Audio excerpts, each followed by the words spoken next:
Hello and welcome to another episode of The Classical Republican. Today, we're talking about factions within the Republican Party of Idaho. So, I wanted to explain the divide, the sides, the issues, the individuals involved in the Republican factions. So, first, we have Governor Little, and he really represents the leadership of the establishment Republicans. You might call them traditional, you might call them moderate Republicans. They're still very conservative, especially compared to other states. We're very conservative Republicans, but they are not as conservative as the other faction. So they are pro-institution, and what I mean by that is that they are very pro-process and pro, checks and balances, and they really don't strive for arbitrary authority over everybody else, mostly. Then we have pro-vaccine. Governor Little was very pro-vaccine. Encouraged a lot of people to get it. Encouraged people to wear masks, but there was never a statewide mask mandate.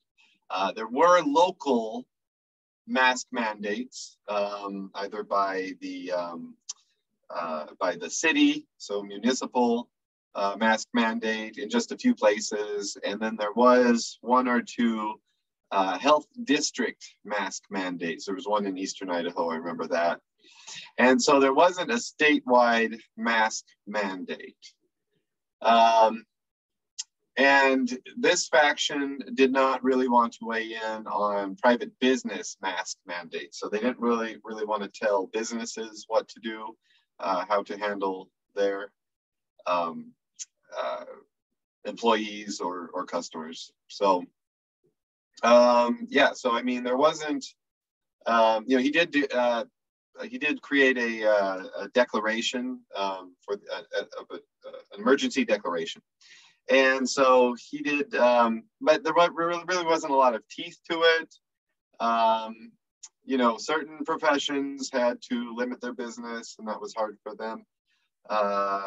But really, I mean, that was for the safety of all. So, there wasn't much, there was an initial shutdown because we didn't really know what was going on, but that was actually mostly businesses just closing down because they didn't want to spread COVID. Now that was the COVID, the big issue with COVID, and we're going to get more into that with the other faction. But I do want to say before we finish up on this faction that you do have that, because this faction has been really the ruling faction of the Republican Party, and therefore the state of Idaho. They do bear the burden of governance, and so they often feel that they have to represent everyone in the state or in their district, and not just the Republicans. And then finishing off, the very low taxes, pro-business, pro-jobs, pro-education. These last two, pro-jobs, we've seen a lot of job growth with Governor Little and his predecessor, who was also an establishment Republican, Governor Otter.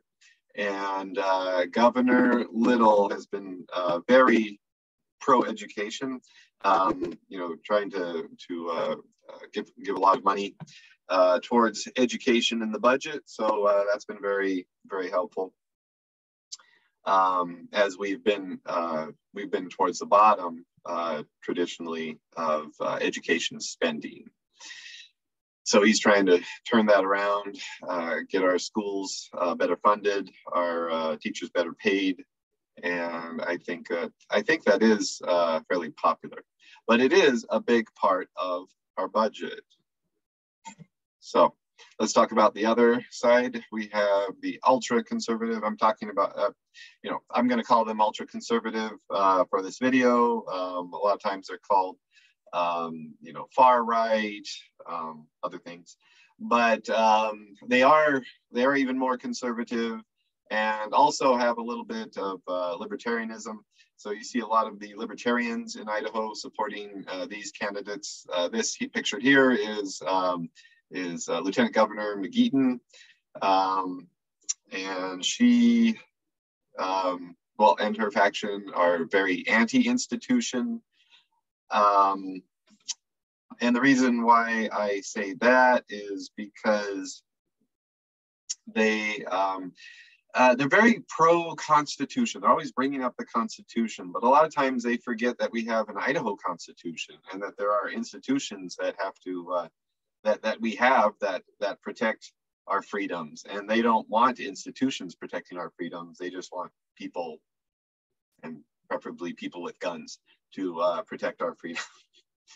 Individuals. Then during COVID, they were very anti-mask. Very anti-mask. Like just even people personally wearing a mask was a sign of, you couldn't trust them. There was a lot of negativity attached to masks of any kind. So they're also very anti-vax, and not just the COVID vaccine, but also the traditionally any vaccine. They're against it. They're anti-establishment, and so they don't really like the traditional Republicans. Subjects they always focus on are guns and abortion, and they don't really. That's what they really focus on. They don't really think about talking about solutions to other issues, and so you don't hear a lot about what they stand for on other issues. But you'll always hear guns, abortion, and getting government out of our business. Now, I have here anti-education. They're not necessarily against getting an education, but they're very, very much targeting the education budget. They want to cut it because it is a very large part of our budget. So they think it's low-hanging fruit. We can just go and target that, and we'll save people a lot of money. I'll get more into that in a minute, but McGeeton has been very, she's gotten herself into some sticky situations, but she does have the support of former President Donald Trump. And so that will give her a boost coming this election. She is running for governor against Governor Little on May 17th. But you have to register for that election 24 days before the election. So make sure you are registered before you go to vote.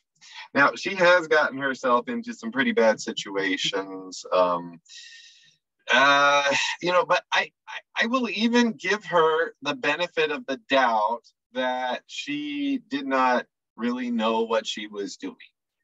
That's fine. We all make mistakes.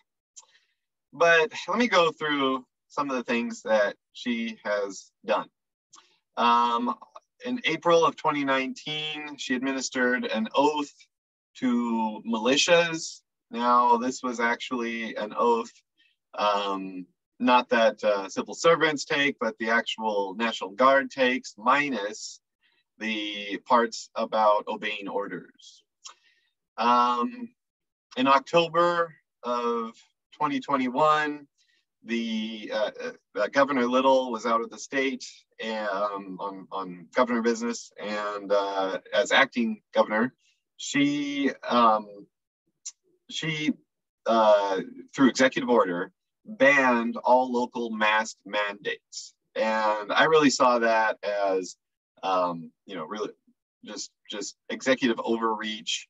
It seemed really arbitrary because some of these places really did need mask mandates to keep the cases down. And, they seem to be working. These mask mandates seem to be working. And she just said, no, we have to ban it. Governor came back and undid this the next day, thankfully. The AG, the Attorney General, said that it wasn't legal. Also in October of 2021, she tried to activate the National Guard to secure the southern border of the United States. Okay, we are very far. We're in Idaho. If you don't know the geography, we're very far north. We touch Canada. We have to go through several states to get to, at least two.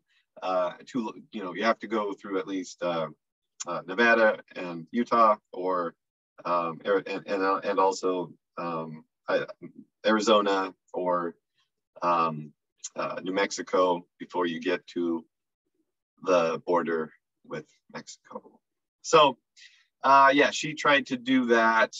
Don't really understand why. She never really, just trying to do something good for the country, I guess. That was her explanation. So she's also, going back to education, she's also was part of she led an education task force, which was trying to go after critical race theory and try to find where it was being taught and trying to stop it. The legislature did eventually pass a bill banning the teaching, or banning funds being used for the teaching of critical race theory. But her inquisition cost taxpayers hundreds of thousands of dollars, and really cost our faculty at lots of schools throughout the state a lot of time and effort trying to produce documents showing that they were not teaching CRT. Except like I think they were doing it in the law school. It was like there was like one lesson on it or something. Then in February of 2022, this picture up here in the corner, that's where she attended AFPAC, which is which had some other speakers who were very white supremacist. And so she said that she didn't really know what other people were talking about. She joined in virtually, and so she didn't actually attend, but she did speak, and she gave encouragement to the group and talked about how they were doing a good job and they needed to keep working hard to make America and make Idaho great again. So those were her words of encouragement, and she didn't say anything necessarily that racist, but still, she showed up, made an appearance, said some words of encouragement, and then that caused a lot of controversy. You can see here there were some other pictures of her causing some controversy, and maybe she didn't really know who these people were or what was going on at the moment, but she just keeps stepping into controversy like this. And so these are the two factions that we have in the Republican Party. And remember, we are a one-party state. We do have Democrats, Constitutionists, Libertarians. I think we have a Green Party. I believe they're not very well organized right now. Libertarians, I believe, could do a lot better if they would just organize better. I think they could, actually elect people and push their own issues if they organized better. And then you have the Constitution Party. Their organization is okay. They're able to run candidates, but I don't think they've actually gained any offices. Yeah. So there we are. The election for the primary election, which really is, everyone who wins the Republican primary goes on to win the statewide offices and most offices in Idaho, except in like 2 regions, maybe Sun Valley and in Ada County, which is in the mostly in the Treasure Valley around Boise. But you have but most, in those areas, and those areas might be a little, it might play out a little differently this year because this is the first election we're having since redistricting. And redistricting is going to really change things. Some people believe that 20 to 40% turnover might be seen in the legislature. So we'll see. Might see the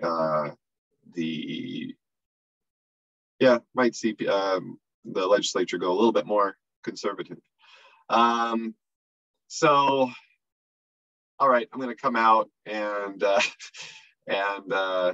say that the one faction is less classically Republican than the other, and that we should support classical republicanism as far as checks and balances, as far as strong institutions that will protect people, that provide checks on arbitrary power, and we should have